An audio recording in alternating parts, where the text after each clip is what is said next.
What I have learned is that Mayflower Church has had celebrated Earth Day as a high holy day like Christmas and Easter for the last something like 30 years. So this is, children grow up with Earth Day being, again, like Christmas or Easter. That is gorgeous. Look at this. Outstanding. Wow. Can we take your picture with it? Mm-hmm. Okay, you hold that. This event, it's called Teaching Tables, and it goes with the exhibit about climate change, trying to look at it in a way that has hope for the future. So positive activities, positive language, positive exercises. Well, I think it's easy to get depressed and get down about the climate crisis. I mean, it's overwhelming, and seeing the pictures of the plastic floating in the oceans and utter destruction of our world can be very depressing. But I come here to Mayflower, and I have a community of people that bring me up. The response to climate distress is community.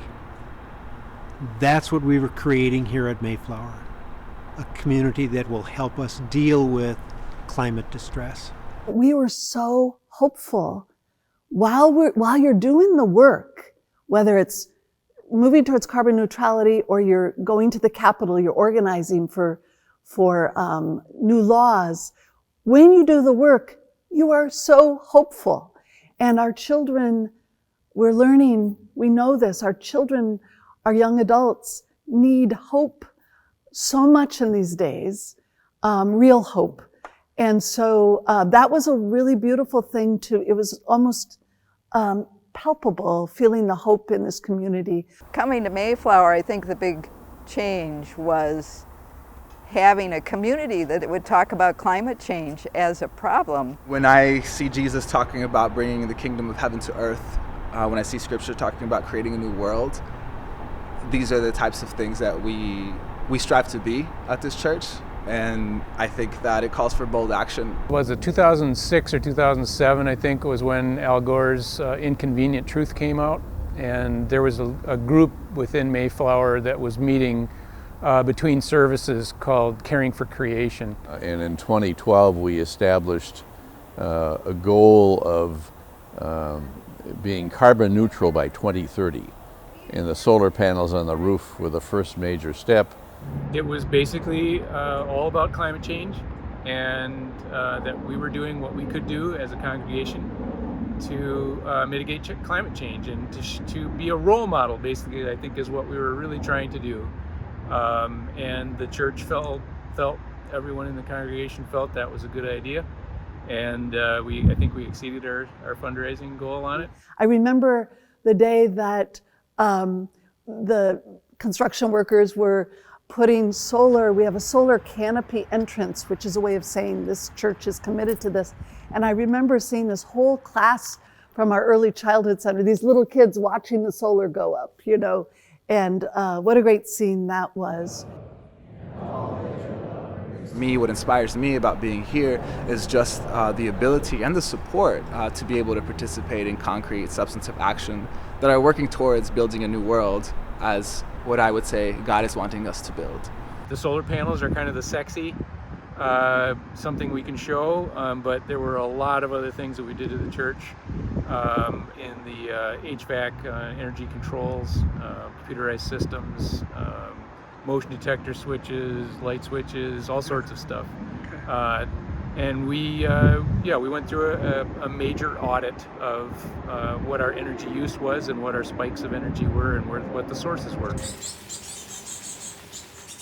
We are in the pollinator garden, and one of the benefits is that it gives them a corridor through the Twin Cities from one dwindling habitat to another. It gives them a place to feed, to reproduce, to rest.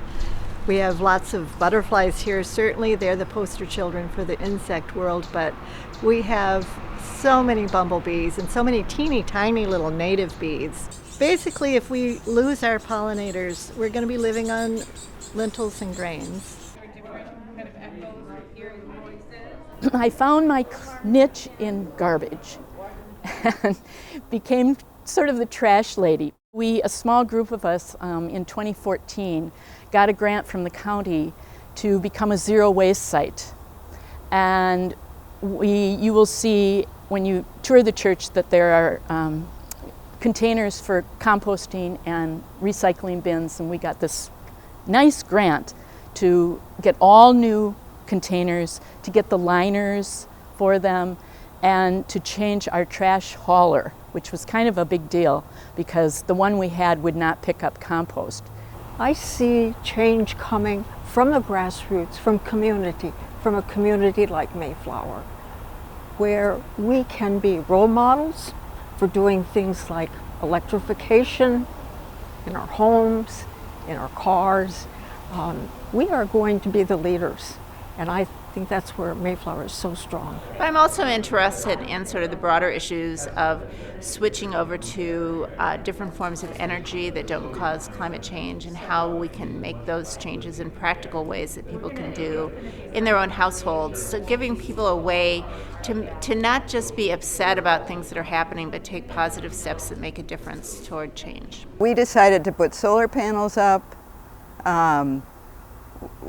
We had them both for hot water and for PV. We bought into a solar garden to finish out the PV so we could be completely carbon-free there.